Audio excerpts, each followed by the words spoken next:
The power clean is composed of 3 parts: the deadlift, the bump, and the catch. To begin, stand with your feet shoulder width apart and point your toes forward. Take a deep breath in, not to your chest, but rather to your stomach. You should feel and see your stomach inflate, and your shoulders should not rise. Then, tense your abdominal muscles and squat downwards to the bar. Measure the bar with your fingers to ensure even grip. You can either measure using your thumbs or your palm. Place them onto the knurl change and grip. At this point, your weight should be on your heels. Don't go onto your toes or hang your knees over the bar. Think about pushing your chest forward ahead of your shoulders and pushing your butt backwards. This will ensure that your lumbar spine stays straight. Squat upwards. The bar should stay close to your body at all times. When learning technique, your arms should not be doing any of the work. Make sure that they stay relaxed. However, when you are more experienced and pulling heavier weight, using your arms to gain power and bring the bar closer to your body is acceptable. Wearing a belt is optional. Doing so will reduce the chance of injury by increasing intra-abdominal pressure. To put on a belt, place the belt at your midsection and pull the Velcro strap through the hook. Suck in your gut, pull the strap as far as it will go, then secure it in place.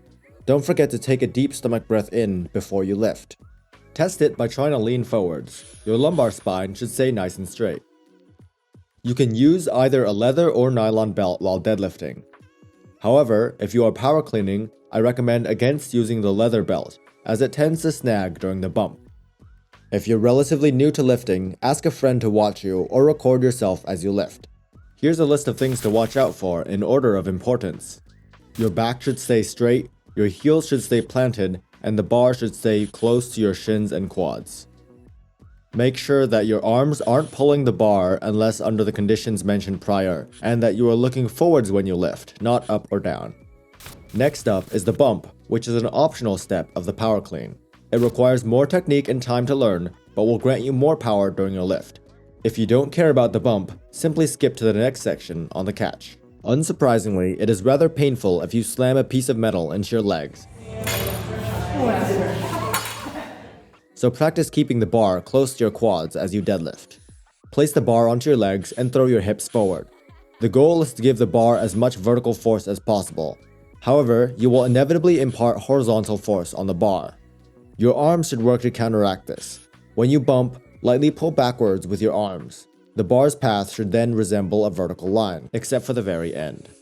Learning the right force is crucial. If the bar drifts too far forwards or too far backwards from the bump or the pull, the catch is made much harder. The final step of the power clean is the catch. This is the section of the power clean that is most prone to mistakes for beginners, but we'll make sure to work through it. The bar should rest on your deltoid muscles. To identify them, extend one of your arms straight forward.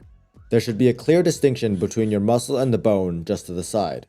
Most people do not have sufficient range of motion in their wrists to fully grip the bar while it rests on the deltoid. This results in one of the most common errors where the catch is done only using the wrists. Doing so prevents you from lifting heavier due to the instability and increases the chance of injuring your wrists, as I have done in the past. An excellent exercise to practice muscle memory and strength is the front squat.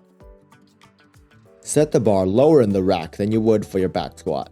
Place only your index and middle fingers onto the bar just outside of your shoulders. Then place your shoulders onto the bar. Push your elbows up and forwards. Breathe in, squat up, walk backwards, and perform several reps. As with any heavy exercise, ensure that your back is straight while lifting. The catch starts after you have imparted maximal vertical velocity into the bar, which is usually after your legs have straightened out. This is where the most frequent error arises. Watching the incorrect form from the side, you'll see your elbows remain stationary as your wrist and the bar pivot around them in an arc. Instead, the bar path should be relatively straight. Notice the elbow pivots around the shoulder. To achieve proper form, only your fingers should maintain contact as you push your elbows to the sky. The bar should land squarely onto your deltoid. If catching the bar hurts, first make sure it is landing correctly on your deltoid muscle. Another cause may be your squat depth. You should squat down just far enough that when you finish your elbow scoop, the bar is almost touching your shoulders. Squatting down too far lets the bar accelerate then slam into you. It's the same concept for why we keep the bar right next to our legs before the bump. Some words of wisdom. The power clean is a technically demanding movement, making it hard to learn. Don't get discouraged because you aren't learning as fast as you want to. Just like distance running, weightlifting is an exercise that takes time, effort, and dedication to improve. You are improving, and someday you will master the movement. In the meantime, feel free to ask Coach, me, or anyone else for help.